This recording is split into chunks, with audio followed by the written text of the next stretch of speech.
Hello, everyone, and welcome to Slash Film Daily for Friday, March 22nd, 2019. On today's episode, we're going to have a spoiler-filled discussion of Jordan Peele's new film, Us. This is Slash Film Editor-in-Chief Peter Sciretta, and joining me on today's podcast is Slash Film Managing Editor Jacob Ball. Hello, hello. And Weekend Editor Brad Oman. Hey, that's me. And Senior Writer Ben Pearson. Hey, what's going on? Okay, guys, Us comes out in theaters today. I think it's probably fair to say that we all like it and that we recommend that everybody out there go see it. What is about to follow is a spoiler-filled discussion on we have many opinions. We have questions, we have interpretations. So what follows is a discussion between us, the Slash Film staff that has seen the film, but it's going to dive into major spoilers for this film. So I would highly recommend seeing this film before listening to this episode. There's no reason to listen to this episode before seeing the film. So there you have it. You have been properly warned. With that, let's start off with our brief reactions to the film. I'll get things going in saying I actually think this movie, Us, is a better horror film than Jordan Peele's Get Out. I'm not sure it's a better film overall. I feel like this film is maybe not as consistent as Get Out. But I really like how the terror and the tenseness of this kind of just ratchets up throughout the film.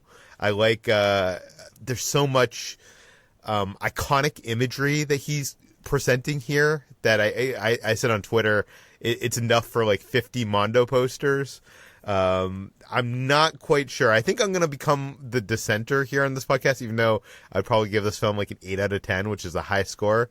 I am not sure this ending makes a whole lot of sense, and I have so many quibbles with it. I have so many problems with the ending of this film, but I still like it, and I still want to see it a second time. Brad, you just saw this last night. What did you think? Yeah, I just saw this last night, and I definitely loved it. It's a movie that feels more complex than Get Out, and maybe because of that, a little bit messier and not quite as concise. But because it's so much more ambitious and complex, I think that it has maybe a little more to say than Get Out does, and because of that, it may even be somewhat of a better film in some capacities. It feels like Jordan Peele is already showing some evolution as a filmmaker, and it's interesting that he chose to make this movie so open-ended and so available to be interpreted in a variety of ways. I haven't stopped thinking about this movie since I saw it last night, and all I could do on the ride home and even right before I went to bed was just think of all the different thematic elements that are in play here and the various symbols and what they mean and how you can tie them to a variety of things from far back in our past to even things that are happening today. And it's just it's rich. Guess what, Brad? We're going to talk about that right now today. We're going to dive into that. It's so rich, such a rich, deep movie. Jacob, what were your thoughts on Us? Oh man, I've talked about Us several times in this podcast now because I was at the world premiere at South by Southwest. And Brad, if you've been thinking about this movie for one day, I've been thinking about it nonstop for almost 2 weeks now. I can't get it out of my mind. I can't wait to see it again. I think this movie is a straight up instant classic. I'm not sure if I like it better than Get Out, but I like it as much as Get Out. And that was my favorite film of the year it came out. I think that Jordan Peele is tapping into the kind of filmmaking that connects with me on a personal level. He's Rod Serling from the Twilight Zone. If Rod Serling was active today, it had absorbed 50 more years of horror influences. There's Romero in here. There's Wes Craven in here. There's a lot of French New Extremity elements in here. There's Michael Haneke and Funny Games in here. And I feel like normally when we list off influences, it's like filmmakers are paying homage or referencing something they enjoy, whereas I feel like all these things have filtered through Jordan Peele's work to create something that's so much more than just a list of things he likes. It becomes a fresh new voice. I mean, he's not the new Spielberg. He's not the new Alfred Hitchcock. He's the first Jordan Peele. And that's such an exciting thing to say. Yeah. Ben, your brief thoughts. I really, really love this movie. We were talking about it amongst ourselves in our Slack channel, and Peter, you and I were sort of like lamenting the fact that more movies don't give us the opportunity to dig into them on a thematic level like this one does. And the last movie that I can think of that I was really trying to that I was inspired to analyze and really think about as much was probably Darren Aronofsky's Mother. So just for if you're still listening to this and you haven't seen the movie yet, if you just wanted to hear our brief thoughts, that's what you're in for, is a movie that works almost completely on an entirely different level than a lot of stuff that you're seeing in theaters right now. And one of the things that Jacob and I wrote this big joint piece, and we'll link to that in the show notes, but one of the things that we didn't really touch on is how scary this movie is and how intense this movie is. So I'm glad you brought that up, Peter, because I think, as much as it works on like an intellectual level, it also works on a really visceral, like frightening level too. So there's a lot to say about this film. Yeah, and it's funny. It's really, really funny. Yeah. Winston Duke is hilarious in this movie, and he just, whenever the movie gets too intense, Winston Duke has a line that lets you have that release. I mean, this combination of thematic intent, like genuinely terrifying horror, and actual character-driven comedy is so satisfying. We never see that. Yeah. In your interview, Jacob, actually, I love that you asked him about Winston Duke's like total dad joke like persona that he has, because he's a bit of a goober dad in this, and you haven't really seen a character like that before played by a black actor like Winston Duke, which is really cool. And I think like to echo that too, one of the things that adds, the like an extra layer of comedy, but on a darker level, is having somebody like Tim Heidecker play his friend who also has a lake house, especially when Tim Heidecker plays his doppelganger. There's something that's really unnerving but also funny about the way he walks around, because he's doing almost like this, hey, I'm a cool guy kind of thing, but in the creepiest way possible. And I love that Peele chose Heidecker for that role, knowing how some of the weird things that him and Eric Wareheim have done on Adult Swim, especially with stuff like their bedtime stories and things like that, because Heidecker can go to some really weird, twisted places too. Okay, guys, we got to get into the spoilers. We need to start discussing this. I think we need to start at the beginning.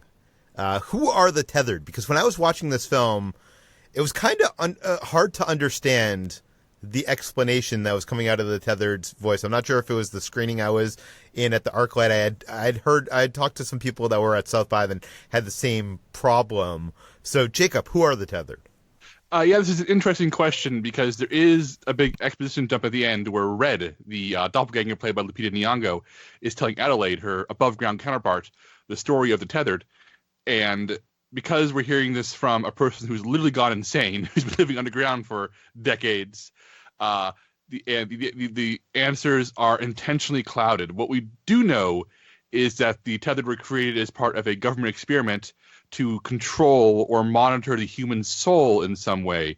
So it's a blend of science fiction because they're like clones, but there's also some unexplained mysticism there in that they're examining something that, it's occult that goes beyond scientific reasoning. And we do know that the Tethered were abandoned. They were left underneath these, countless tunnels all over the United States, and left to continue sharing these half-lives with the people above them. They're connected on some kind of spiritual or scientific level that's never fully defined intentionally, where they're sort of echoing the lives of people above them until they gain sentience by Red coming down and leading a revolution. And yeah, at first I was wondering too, Peter, did I miss something?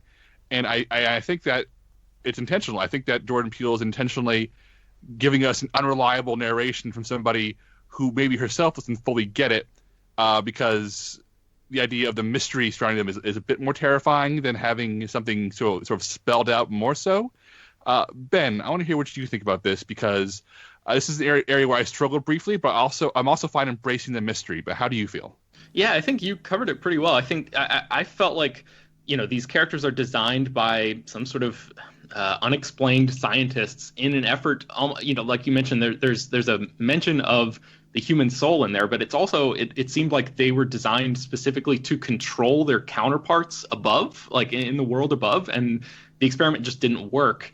And so these people were abandoned, and, there's so much we can get into in terms of like what that could possibly represent, but I think that's a good, base level of like who they actually are as depicted in the movie. But Brad, did you also have did you have trouble thinking this out, or do you think it was intentional? I mean, you saw this in a completely different theater than all of us. So how did you read all this? Yeah, no, I didn't really have any trouble understanding that or anything like that. I would say the only thing that felt like it was a little bit difficult to hear in the beginning was when Red was giving her monologue to the family and explaining who they were. But I think that the ending helped helped clarify things. And even though it's a little bit, I guess, perplexing since there's not as many answers explaining that further, if anything, it brings up more questions. But I don't think it's too difficult to get a grasp on. And I think it's actually a big part of what makes it so open to interpretation. But I guess where I kind of get, this is where it kind of stops me a bit because if, they were created by scientists, are there any security guards keeping them below? What is the security here? I mean, I think it's a very literal question and one worth asking. And I just don't think Peele wants to make a literal film here. I mean, I think if you asked him this, he himself would shrug it off, which doesn't mean it's forgivable. But I do think that he's operating in visual metaphor, especially in the back third of this movie. And we'll get to that in a moment because the only thing keeping him out is an escalator, which I do want to talk about because I actually wrote a bit about this. And so I'm not so sure if there's actually a satisfying answer to that, Peter. I think it really is an extended metaphor, and I'm not sure you're going to find anything that satisfies you here. And that's not, your fault for wanting that, and it's not the film's fault. I just wonder if it's just you having different priorities as someone who consumes stories and the stories Jordan Peele wants to tell. But I'm not sure. See, I feel like if the movie started out giving us something that kind of gave us the idea that it was not going to be based in a logic of reality. I do understand that these doubles appear, 30 minutes into this film, but I don't know. I'm having a little bit of trouble there. But on the other side of things, I love chewing on these interpretation, like the readings of this film and trying to figure out some of the stuff. So it's not that it, makes me dislike this film. It's just I think a lot of more logical people are going to have a problem with there being no explanation to how that world under there works. Yeah, Brad, what did you think about that? Were you able to sort of draw a line in your mind and just accept the fact that most of this is just allegory, or were you, because I mean, for me, it's if this were any other movie, I feel like I would be asking those same questions, but for some reason it all just worked for me, and I didn't find myself distracted by wondering about the actual functionality of the tethered world underneath. How did you land on that? Yeah, I think the allegory does the strength of it is enough to kind of make you forget about those kinds of things, but I also feel like there's enough of a gap and enough unknown as far as the events that unfold that you don't really need a specific answer to those questions, especially if this is some kind of secret government project, science experiment, whatever, it would have been the kind of thing that was just abandoned. So of course, why didn't they destroy them? Why didn't they kill them? They could have put a gas bomb underneath there or something. I mean, I feel like maybe there's probably some kind of moral hesitation to killing a bunch of people, even though they didn't have souls, apparently. So I feel like yeah, but these are people that created people without souls. Yeah, but they would systematically be destroying pretty much the population of the entire world, right? Yeah. or at least America, anyway. We don't know if this is a global, situation. Also, it's so much more American to try to forget about your problems and hide it away than deal with it. Yeah, for sure. And I also think, and I think that is totally what ties back into it, is this idea of that you make these mistakes and you think that everything's fine because you've left it behind and it's in the past now, but that's exactly what comes back to haunt you in the end. Well, it's interesting that you say it's so much more American because this movie is called Us, and we'll talk about, what does that mean, but us could mean ourselves. It could also mean the United States. And I wanted to ask you guys, what do the tethered represent? And I want to start with Ben on that one. So I know that a lot of people are probably going to just tune out when I raise this point, but I'm going to do it anyway because this is like my entire read of the movie. So my thing is, I feel like this is the first really overtly political mainstream studio movie that we've gotten in the Trump era. I know that a lot of, because we've been so inundated with the insanity of the news of the past few years, we've been putting these reads on a lot of the movies that have come out over the past couple of years, just because that's the lens through which we're viewing society in the world right now. But a lot of those movies were in development before the 2016 election. But this movie, was almost entirely conceived after that happened and like within this era that we're living in right now. And I feel like The Tethered sort of represent the modern Republican Party. There's they're a united front in direct opposition to what you could say the Democrats are right now, which is like sort of there's a little bit of squabbling and infighting going on. And I think I'll touch on some more specific reasons why this is my read as we go through this, but that's my general thing. And I know that even Jordan Peele himself has said some things that sort of contradict this, but I think, as we've talked about several times before on this podcast, like once a movie is out there, it's up to us to sort of apply our own interpretations to it. And it's not necessarily just like the filmmaker gets to determine what people think about his or her movie. So, one of the things really quickly is that when in that scene that Brad was talking about, when Red and Adelaide are talking in the living room and they're basically asking like, who are you? What is going on? Red answers, we are Americans. And the Tethered have sort of been there all along. They look just like us, but they've been unlocked. They've been released into the world in a way that I feel like mirrors what we've seen over the past few years. Yeah. I don't think you can have a line like that in a movie and it not have some kind of political interpretation, right?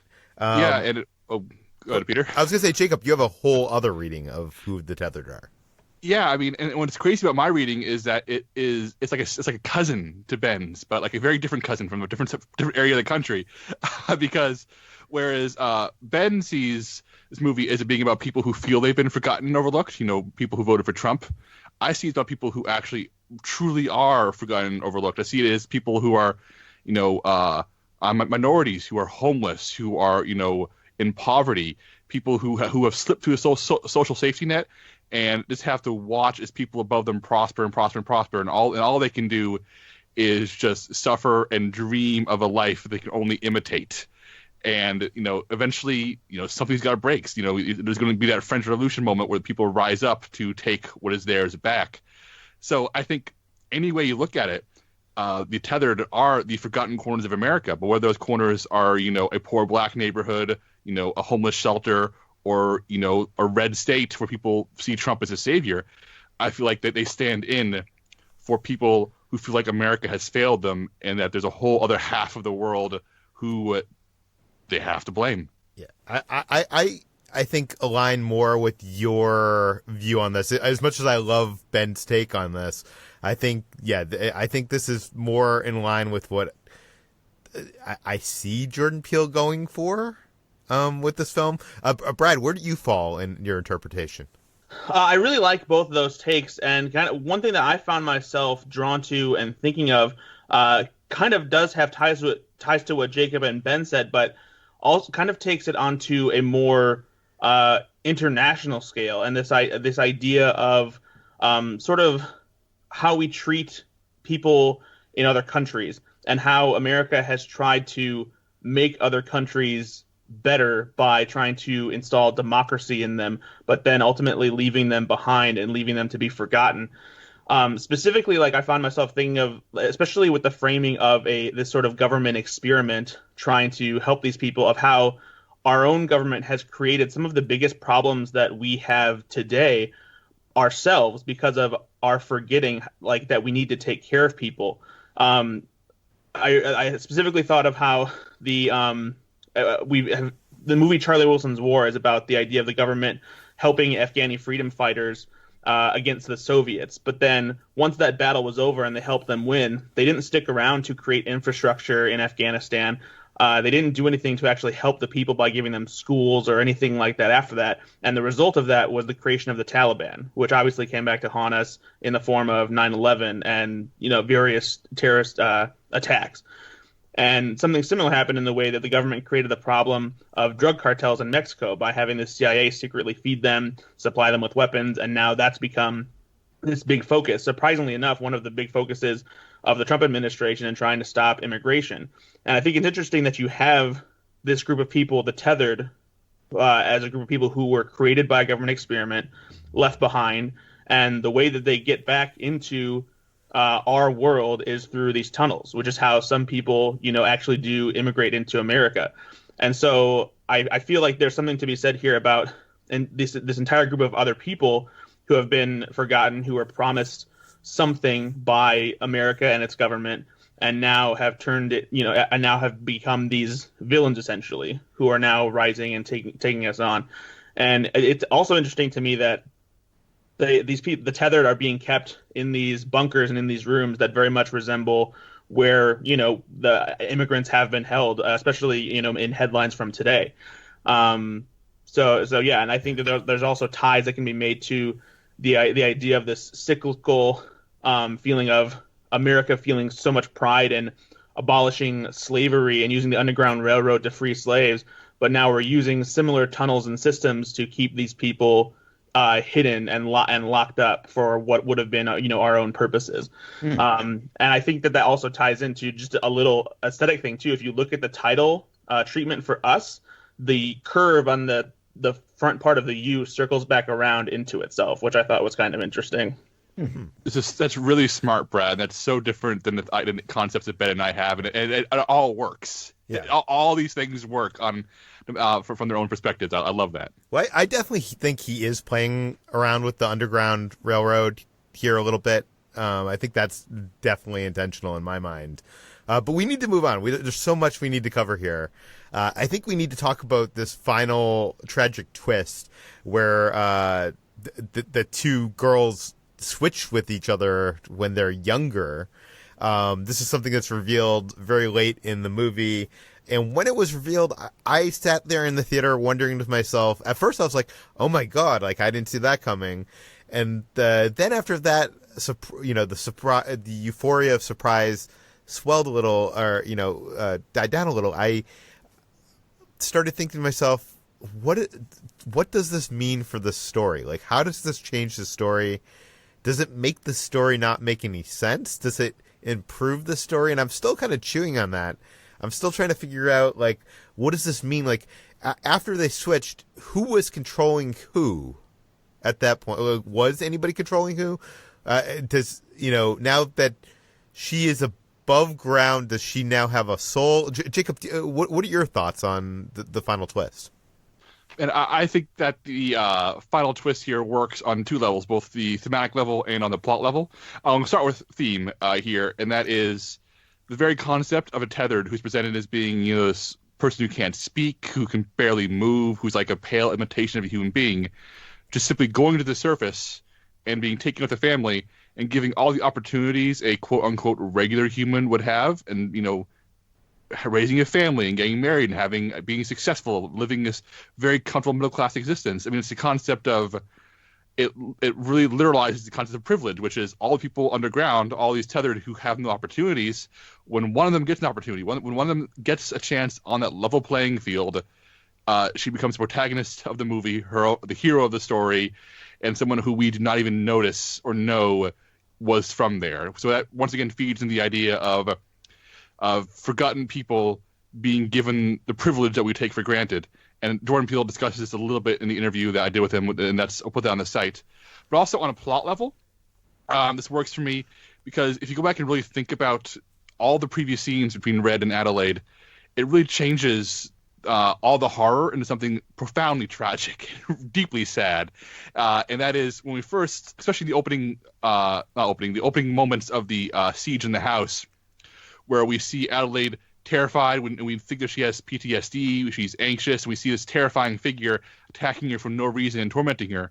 Once we know this information, that scene is no longer a random act of violence. It is a woman who is deeply wronged, who has every reason to seek revenge, and acting on it. And the woman who is terrified is not terrified for no reason. She's terrified because she's been caught, because she's been found out, because her past sins have caught up with her. And it's just this cycle of loathing and this cycle of if I had what you had, I could have done better. I could have been you. Why did you take this from me? We're the same. And Jordan Peele in an interview we talked about universal monsters and how tragic they are, and how Red is very much if Get Out was his Frankenstein, this is his Dr. Jekyll and Mr. Hyde. The idea of two sides of the same person just being presented differently. But what do you guys think about this? I think it works perfectly for me, but I want to hear from you guys. I like that idea of like these two characters being very much the same if they were each given the same opportunities, and how Red, who essentially becomes Adelaide, has the life that Adelaide would have had if she wasn't switched out and put down with the rest of the Tethered. And I think that what I like about that most is it kind of actually speaks more to my interpretation too on this level of thinking of the Tethered as immigrants, because all these people who exist outside the U.S. who want to come to the United States, they are just like us. They want the same kind of life that we have. They want the same kind of freedom. They want to feel safe, and they're not different than us simply because they live in a different country. And it reminded me of the ending of the movie The Kingdom, directed by Peter Berg, which is actually one of my favorite post 9/11 movies, because the end, as kind of completely unsubtle as it is, it says a lot about the similarities between us and the people that we often view as enemies. Because at the very end, you have juxtaposed these two scenes where Jamie Foxx had consoled somebody whose spouse died in a terrorist attack, and Jason Bateman asks him what he whispered into her ear in order to calm her down, and he says, "I told him that we were going to kill them all." And it's juxtaposed with a scene where the mother of a son whose grandfather was just killed by American forces asks him what his grandfather said to him right before he died, and he says, "Don't worry, we'll kill them all." And so you have both of these sides with the same perspective, both of these sides of people who want the same thing for themselves, and you realize there's not much difference between us. And so the idea of treating another group of people entirely differently and not understanding that they're just like us is, I think, exactly what this movie is trying to go for. Let's talk about how our fears play into this movie and how this movie obsessed with fears. Jacob, you wrote a whole bit about this in that article that we're going to link in the show notes, and I would really recommend everybody read, because we're not touching on even half of what the stuff is in there, and I feel like people are going to come out of this movie and be confused. Send this article around to your friends. This article is one of the best things we've published in the year, so check it out. But this is also one of the things one of the only themes that we know for sure that Jordan Peele is actually playing with. So what do we know, Jacob? Yeah, Jordan Peele's been extremely cagey about discussing details. Even when I interviewed him, he seemed like very on edge when I asked if he could talk spoilers. And the interview ended up being spoiler-free. That's why. But directly after the premiere at South by Southwest, he took the stage, and he was very open about one aspect. I'm going to quote him from this premiere Q&A. "We are in a time where we fear the other, whether it's the mysterious invader who might kill us or take our jobs, or the faction that doesn't live near us that votes differently than we did. Maybe the evil is us. Maybe the monster that we're looking for has our face."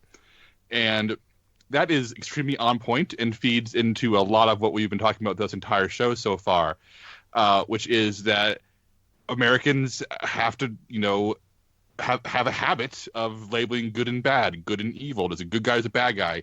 We don't see shades of gray. We see our neighbor as our friend or our enemy. We see our neighbor as a terrorist or an ally. And even in that quote, he doesn't specify which side is evil, because even in the film, we see the Wilson family. They're just as good at killing Tethered as the Tethered are killing them. I mean, both sides have a lot of blood on their hands when the credits roll. But Ben, I want to hear what you think about this. You add a little bit more. Yeah, he also talked about how the movie is about generational trauma, and he said this idea that what happens in our ancestry or what happens to the generation before us affects us and sort of trickles down.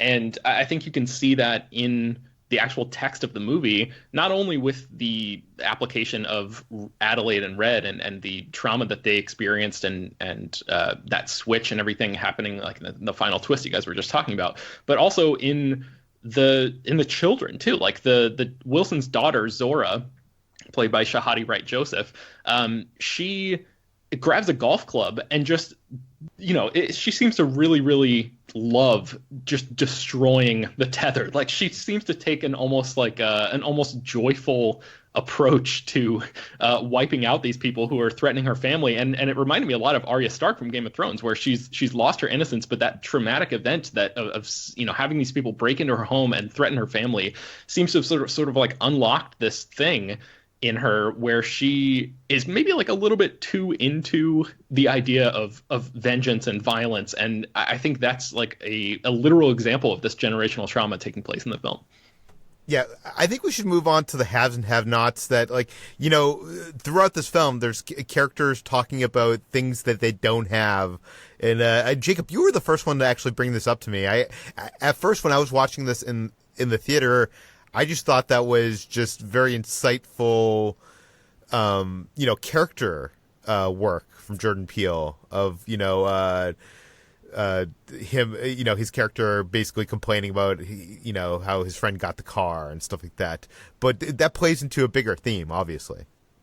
Yeah, we meet not only the Wilsons, but their friends, the Tylers. The Tylers are a white family who have the nicer lake house, the nicer boat, the nicer car, and throughout the entire movie, Adelaide and her husband Gabe are just sort of like, we're doing well. We have food on the table. We have nothing to worry about. They always have the nicer things. I mean, he even bought the flare gun for his new boat. And I forgot the flare gun. And it's really good character work. It's really funny.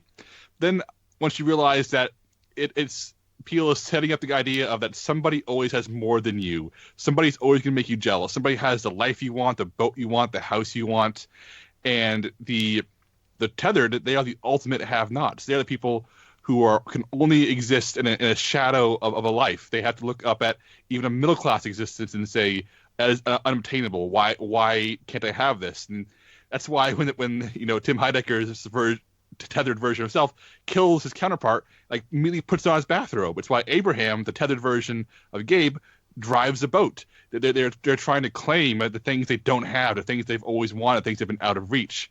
And Jordan Peele touched on this when I talked to him. I'm going to read from my interview with him real quick. The idea that part of having privilege, especially in this country, seems to be we don't consider it unearned. We have this legacy culture where we don't acknowledge the people who have and do suffer for us, and to have the things we take for granted.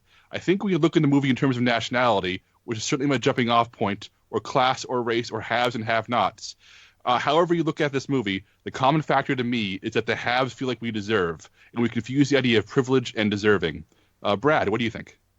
Yeah, no, I absolutely think that resonated with me too. Is I knew that there was something with this family kind of being a little bit covetous of what Tim Heidecker and Elizabeth Moss's family had, and this idea of thinking that you deserve more and wanting more.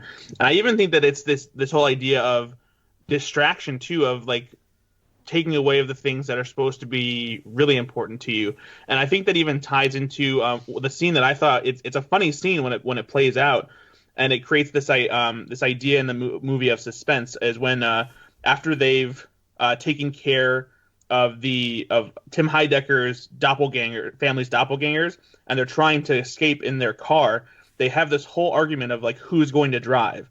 And it's very funny, but it's also very suspenseful because at the same time you're like stop arguing and drive. And I think it's this whole idea of like maybe a little bit of commentary even, that we get stuck on these stupid little details and things that we can't stop arguing and being petty about when there's this much larger problem at hand that really should be the primary concern, instead of arguing about who's going to drive the damn car. That's actually a fantastic insight that I didn't even think about, that scene could have a greater interpretation. I think we should move on to the escalator. Let's talk about the escalator. Because, I know this escalator is the only thing preventing the Tethered from getting up into our world, which seems like, I've climbed up a escalator that's going down. Seems like it would be very easy. What do you think it is that causes Red, or I guess Adelaide. It's a little confusing on who to, the names here, to actually go up and meet the other, back in that 80s flashback. Yeah, the Escalator is an interesting thing because in a movie that feels very indebted to The Twilight Zone, this is the most Rod Serling moment. Yeah. This is the sledgehammer instead of the scalpel. And I mean, it really feeds into my interpretation of things because an escalator goes down, it does not go up. And even if you could run up it, it's difficult. And this is, a government installation, people living out of sight. The only thing keep them out is a machine that is literally built to go down and keep someone from rising above their station. So as an extended metaphor, it really works beautifully. And the idea that someone being able to slip through that, somebody being able to break the system only when there's a chance, only when something goes wrong can a person slip up that escalator and, get the chance that somebody else has. And for me, it's just this really, really on the nose, but in a really good way, symbol for how, people always say, why don't you get a better job? Why don't you move out of that bad neighborhood? And it's not that easy. There are institutions in place that make it extremely difficult for people who are in poor situations to get out of that. And the system is rigged against them. But Ben, I know that when we talk about the escalator, you talk about some other visuals, some other not so subtle visuals, or even subtle ones that stood out to you. So I want to open the floor to see what things jumped out at you, and for Brad and Peter, what little things here resonated with you. Yeah, sort of going along with what Brad mentioned before with the scene about driving the car, which I hadn't even thought about, and I really like that read on it. There's a moment where the Wilson family is watching this news broadcast, and this woman is being interviewed on screen. It all happens off screen, we're watching them watching the TV, so we don't actually see the TV in this moment. But this woman on screen says that she's seeing red, which is a phrase that's associated with anger. And in terms of my read, also red is the color that's often associated with the Republican Party. And the interviewer on TV follows up with her, and she clarifies that the people that she's seeing, the tethered, who are killing people up above, are wearing red. But I don't think that was actually a slip up. I sort of read that as the phrase "seeing red," like I mentioned, is associated with anger, and I think there's this little commentary there, this mini commentary within all of this other huge allegorical stuff that we're talking about outrage culture and how easy it is for us to really get angry and sort of point our fingers at the other side without taking stock of how we are maybe contributing to larger problems at all. And that's something that Peele has talked about too, examining our part in evil as a society. And there are a couple more little ones that I'll mention, but in the interest of keeping this relatively short, that's the one that sort of jumped out to me during the movie. And I don't know, Peter, did you notice any mini moments within the movie that sort of spoke to you on that level? Not besides the ones that have been mentioned already. I know you also mentioned the shirt. Oh yeah. Adelaide, she's wearing this white shirt throughout the movie. It's like a sweater almost, but as the film progresses, it gets covered with blood. It starts to turn red over the course of the movie, and that sort of leads to it's foreshadowing the ultimate reveal that she was technically one of the tethered the whole time, but just sort of leading this revolution that Jacob's been talking about. I know when this movie got over, when it finished, I turned to you because you were sitting next to me in the theater, and I said, what is Jeremiah 11:11? Because we see that I guess homeless man holding up a sign at the Santa Cruz boardwalk when she's a kid, and then when they arrive there, decades later, we see apparently the same guy, much older, being carted off. He is now dead. So what does 11:11 have to do with this movie, Jacob? Well, there actually is a biblical quote, which I'll leave for Ben, because when I was doing my research, I'd forgotten entirely about the Jeremiah 11:11 sign, but I remember the tethered attack begins at 11:11 p.m. at night. So I was Googling around on that, and in New Age philosophy and numerology, 11:11 is seen as a warning or a sign of something terrible to happen, or some people say it's a heavy influence on the theory of synchronicity, which suggests that events are meaningful coincidences if they occur with no causal relationship, yet seem to be meaningfully related, which means that sometimes events happen because they're related through a basic idea and not because they're actually caused by one another, which I feel like there's something there we can wrap our brain around, the idea of the tethered attack happening not because above grounders did anything literally, but because they represent something. But there actually is the more literal read, which is Ben, you actually pulled out a Bible, didn't you? Yeah, the Jeremiah 11:11 says, "Therefore this is what the Lord says, I will bring on them a disaster they cannot escape. Although they cry out to me, I will not listen to them." So in addition to that sort of synchronicity stuff, which I also, you remember that scene where the frisbee lands directly on that circle on their blanket on the beach? I think that sort of speaks as well to that synchronicity. I wonder if somebody could zoom in on a character's watch during that scene. I wonder if it would read 11:11 a.m. at that exact moment. That would be really fascinating. But yeah, there's some classic Old Testament doom and gloom stuff there too. Like, I'll bring on them a disaster they can't escape, and they'll cry out, but I'm not going to listen. That's like some pretty serious stuff. And it reminded me of that great shot of Elizabeth Moss's tethered character trying to scream when she realizes what's happened to her twisted family, and she doesn't have the voice to make a sound. Like, she tries to scream, but nobody's listening. And I think that sort of factors into that Bible verse reading as well. I still have not heard a great explanation of the Bible verse. Brad, do you have any take on that? Or, I mean, the Bible verse I feel like it's fairly self-explanatory in that it's this idea of that, like the thing that we can't escape is ourselves, and something or somebody even as powerful as God isn't even going to save us from destroying ourselves. And that's literally exactly what we're doing every day by keeping people from achieving what they want, and like having a system that as the escalator represents is made to only keep them down in a certain area, like where we want them.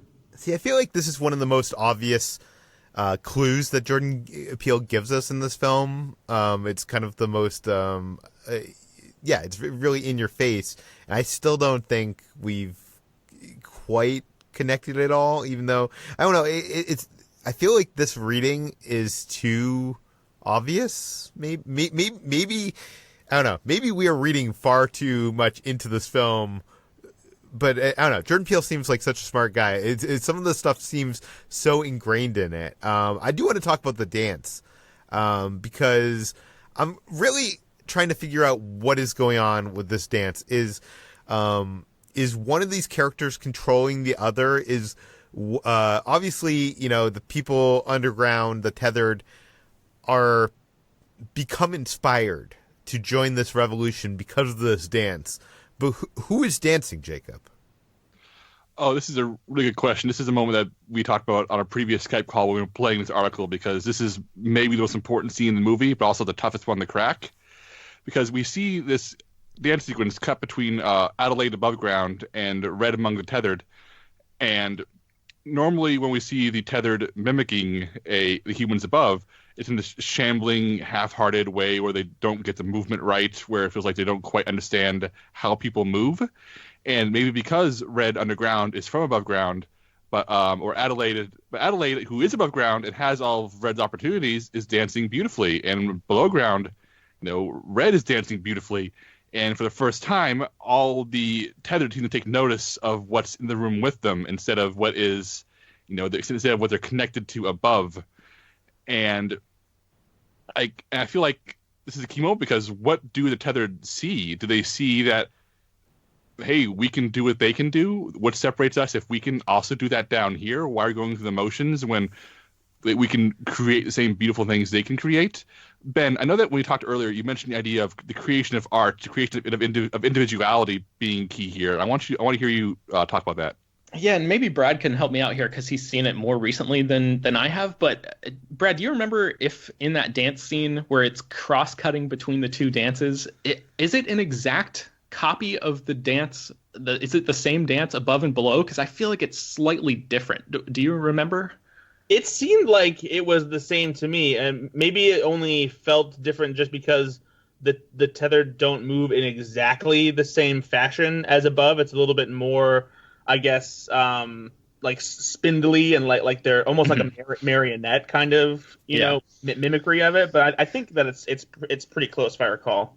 Okay, well, yeah, either way, I mean, I think I looked at that dance as like this act of creating art and that is a thing that that sort of broke through. And it's almost like if the souls, there's this talk in the movie about two bodies were created, but only one soul exists. And let's pretend, for the sake of this argument, that all of the souls are with the people above ground. But Adelaide or Red underneath, like creating this dance, it seemed like the Tethered, that was like the one opportunity that the Tethered witnessed, where this independent act of art creation managed to like shine the soul through to them, and it seemed to sort of snap the hypnosis of the whole thing. And there's this shot right afterwards where all of the Tethered are gathered around her and their arms are outstretched, almost if like she's like a savior figure that they want to touch, like Jesus walking down the streets of Jerusalem or something.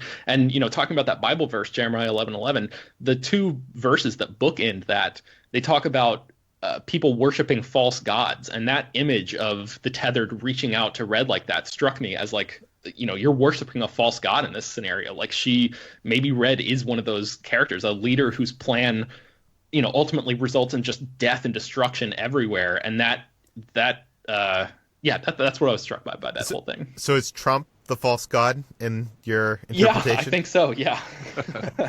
Let's talk about the rabbits, because this movie opens up with this shot that it pulls back from this wall of caged rabbits. At first it's all white rabbits, and then we start to see like a brown or black rabbit in there, and there's another brown or black rabbit. At first I thought this was saying something about race. Later on, we get to see that these rabbits are roaming free throughout the underground. It's one of those iconic bits of imagery that I think we'll see on posters from like Mondo in future years.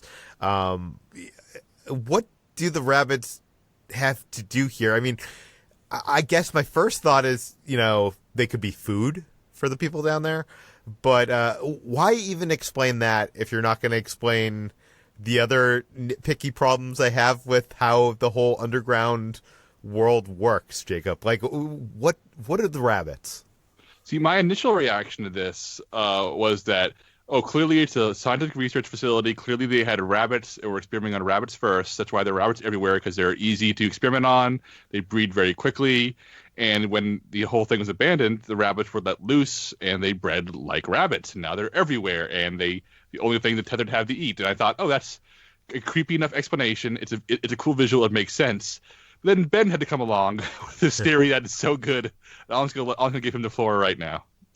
So I felt like the entire underground series of tunnels and all of that stuff was a stand-in for the internet. It's like an unseen world that lives just below the surface of the visible one. And these rabbits, to me, represent ideas. Like the opening shot that you're talking about, Peter, where all of these rabbits, they're in these individual cages, right? And the camera's slowly pulling back, realizing like all of these ideas are walled off from one another and sort of sequestered in their own areas. But later in the movie, when these cages are opened, these rabbits are let loose, and they're just wandering all throughout the series of hallways, and they're jumping in and out of doors and spreading quickly. And like Jacob mentioned, rabbits proliferate pretty much uncontrollably. And, the movie opens, remember, with these few lines of text about how there's this really, there's these network of tunnels underneath the ground. And late in the movie, these tunnels just seem to like really, really go on forever. It's almost like a Kubrickian sort of shot where they just stretch out into infinity, which to me represented like this vastness of the internet and these rabbits, these ideas jumping out of these doors on either side. The entire thing just really like struck me as like, wow, this is like the perfect visual metaphor for something like YouTube, where there's, radicalization happens, where these algorithms feed people and these people are ravenously hungry for ideas. And that's where you're talking about like, why would Jordan Peele show these people eating these rabbits raw?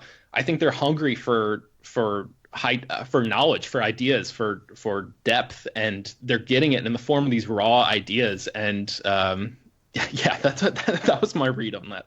Yeah. And then with the shot of the sun at the very end, he's driving away with a new idea in his hands, right? Yeah. The kid Jason, the younger son, he picks up a rabbit and he brings it into the paramedic vehicle with the family at the very end. And I'm still sort of wrestling. I want to see the movie again because I want to know like what that final reaction that Peter, I think you were talking about before, where Adelaide realizes who she is as she's driving away. She has this little like half smirk almost on her face, and the kid Jason is in the front seat and he looks over at her, and he smuggled in a rabbit into that vehicle. Like, is he infected by that idea or is he enlightened by that idea? I feel like there's something there too.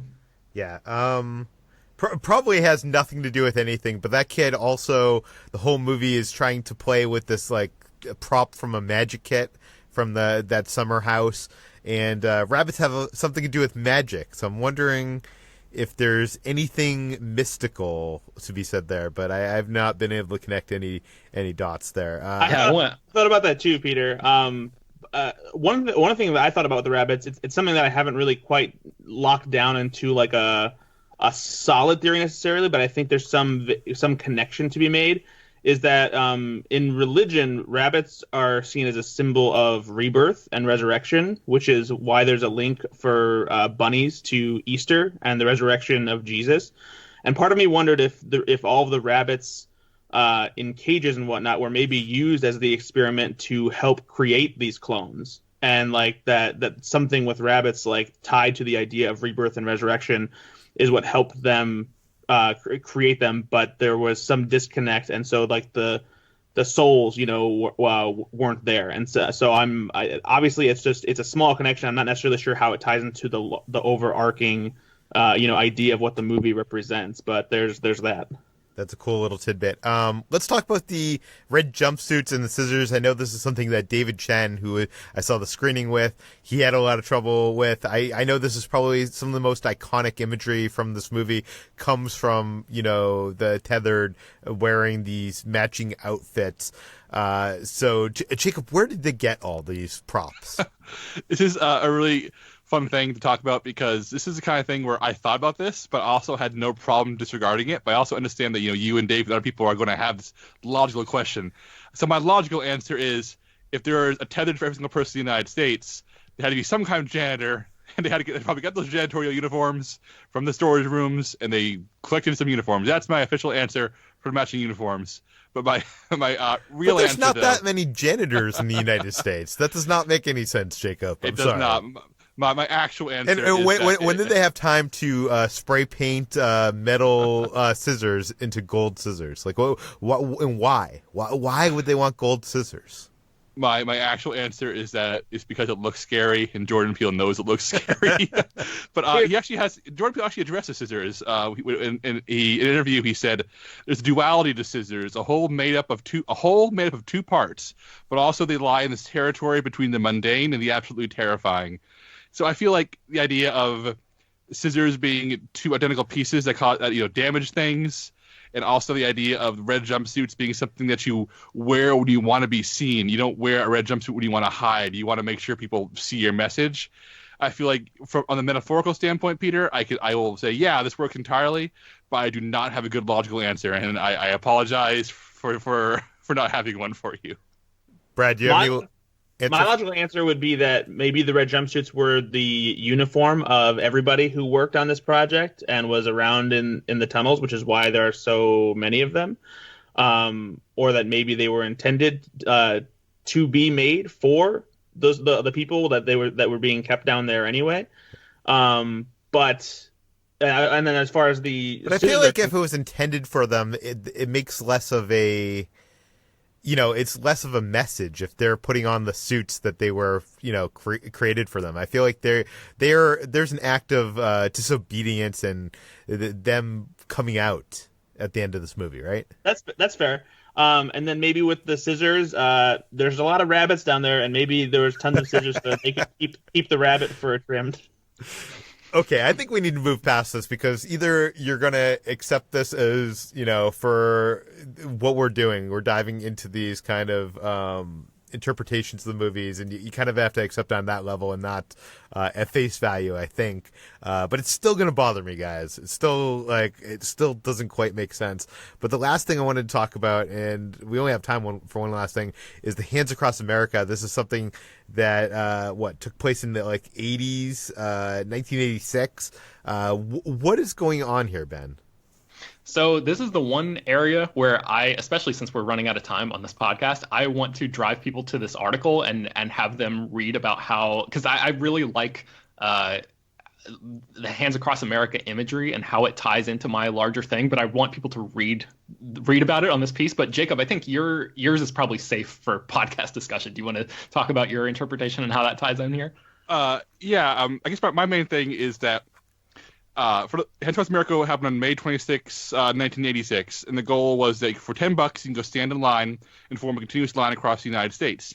The idea was it'll be celebrity sponsored. There'll be huge events surrounding it. It would raise money to fight hunger and fight homelessness.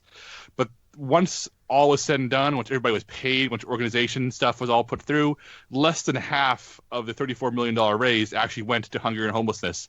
In other words, it was just an empty gesture so people who already had money could feel good about themselves while the actual problems remained completely unfixed.